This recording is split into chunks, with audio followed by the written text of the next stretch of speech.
All right, talk about an excessive amount of money for a wristwatch. What are you doing walking around with this watch? I don't know. We're going to show it to you again. You said to me it's not $300,000, it's more than that? No, it's significantly more than that. It's called the Richard Mille Tourbillon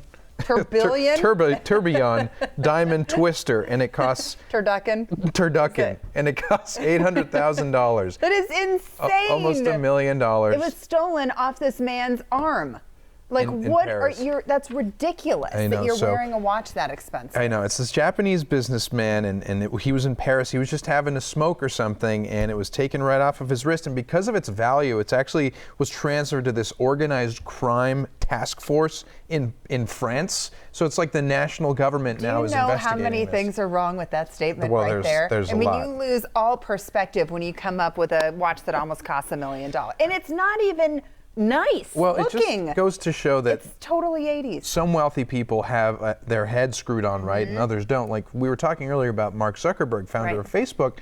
He wears a t-shirt and jeans and buys from the same brand. He doesn't wear anything flashy. But then you get guys like this Japanese businessman with $1 million on his wrist. And you know that Warren Buffett is the same way. So he goes through the drive-thru at McDonald's pretty much every day and gets I was going to say a Happy Meal. He doesn't need a Happy Meal, but just like an Egg McMuffin, and that's his breakfast. And he could be, anywhere. But how much? Anything. What more do you need? It's got everything you need in one convenient package. It's like we're advertising. Oh, I thought you were talking about the McMuffin. That is what I'm talking about. Oh, you are? I'm like drooling with the McMuffin. Okay, we got to get to this video.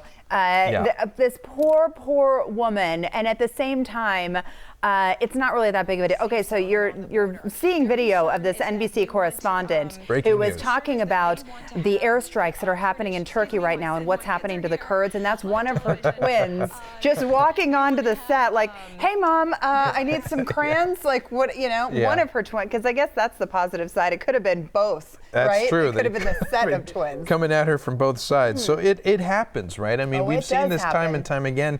Just about 3 years ago, there was this dad that's called BBC Dad. That's his nickname. Right. Because he was on BBC talking about some sort of serious news.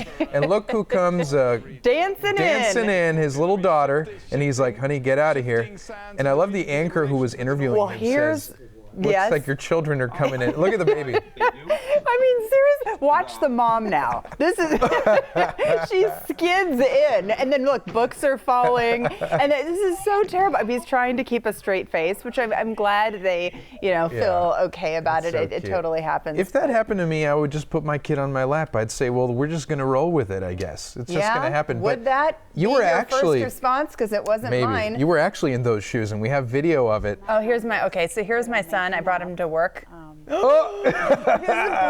He was mortified. He had no idea. Toys can only do so much when you're watching a live show when you're 4 years old. I mean, he saw himself, because first he's like, "Mommy, can you come over here and look at this?" And he just turns around. It's like everything I told him he could not do that day. My favorite part that you don't see is that Heather, right before he came on, she was like, I was like doing the mom thing. Stop. I'm like, "No, stop." And he just, comes in anyway. Such a good listener. It's so cute. Poor sweetie. Well,